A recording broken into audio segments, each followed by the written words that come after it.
you're looking at the current king, Ariel. You're interviewing the current king.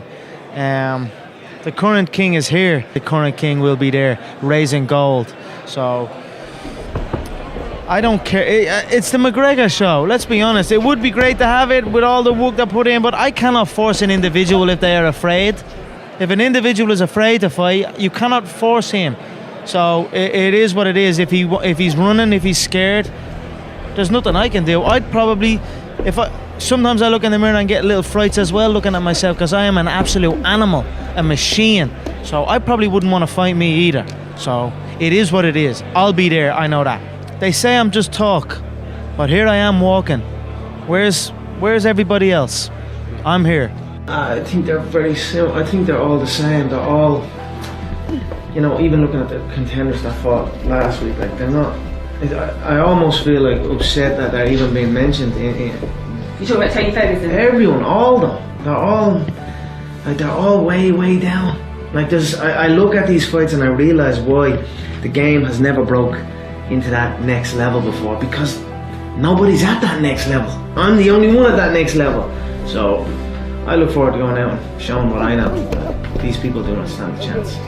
They're not on my level. You've got to have size, reach, length. You've got to have some attributes. If you come in any way equal to me, I'm going to rip your whole head off, and that's it. I tell it every time. Hard work pays. I put in a hell of a lot of work all throughout this build-up in the fight. I pumped out more content than anybody, more content than Fox, more content than ESPN, more content than BT Sport, more content than everybody on the Mag Live on my own channels. You know what I mean? I'm a workhorse from all angles, not just in the gym, but I'm building this media empire now myself, and we pumped out the content. I'm very proud of how it went. We consistently, daily movies I was releasing, from like a month ago, every single day. You know what I mean? Nobody's doing that. So I'm very proud of it, and I'm very, the work pays, hard work pays, and I put in the fucking work, and that's why I'm sitting at the top. I put it all on the line, I show up, I perform, and I get the results from that. So weren't you working in the plumbing business? I was working in the plumbing business at the time, yeah, but I'm trying to think. It would have been around that time that John. See, I'd left the plumbing business. I left the plumbing business. How bad was that? The plumbing? Yeah. Horrendous. Were you actually in the trenches? I mean, it was an industrial. Ooh. So it'd be like building this. It'd be like the plumbing that would be needed in a place like this, 6 o'clock in the morning, and the motorway. I used to have to walk for about an hour to get to the motorway, and then I'd stand on the edge of the motorway and wait for a bloke to drive by. So he'd give me a lift, and then the motorway was like getting renovation at the time, so it'd take me 2.5 hours to get to the place. It was out in the country. Then I'd be there for 10 hours walking, and I was at first year, so I was the worst of the worst. You know what I mean? It was only beginning. Then 2 hours to get back in the traffic again. It was just a horrible time, and I was like, you know what? I don't want to do this, and then I just left, and then I just stopped going, didn't get out of bed. Then my dad would come in and try and bait me out of bed, and we'd have fights, and literally for a good while I didn't really speak to my dad. We just kind of stayed away from each other. Anytime I'd come across my dad, anytime we did speak was to fight. You lived in his house? Yeah, I was only 18, 17, 18. But you didn't talk to him? Isn't that kind of awkward? Yeah, well, not like it wasn't, whatever, You didn't have just a deep relationship? No, but since this has happened, right. Since the dream has happened, since the vision that I had has come true, because I was doing absolutely nothing. I was out getting into trouble. Yeah, it basically felt like I was doing fuck all. I was a waster. You know what I mean? I was a waster.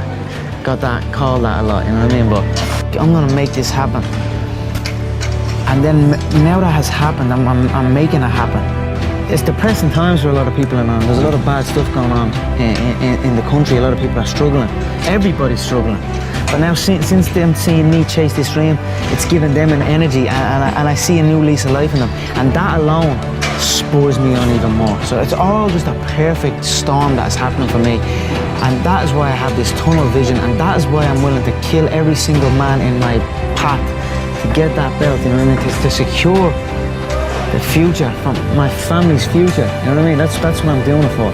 When I was a kid, I used to always visualize stadiums, and like, even when I was playing football, I'd kick the ball against the wall, and I'd pretend I scored a goal, and I'd run off, and I'd be raising my hand and visualizing a arena full of fans. You know, that was something I'd done as a kid out on my own. I like just running around kicking the ball.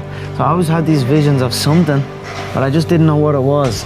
And then I suppose when I came to these events and I started training MMA and then came to an event, it was like, okay, this is it. This is what I'm gonna do. And then now I'm doing it.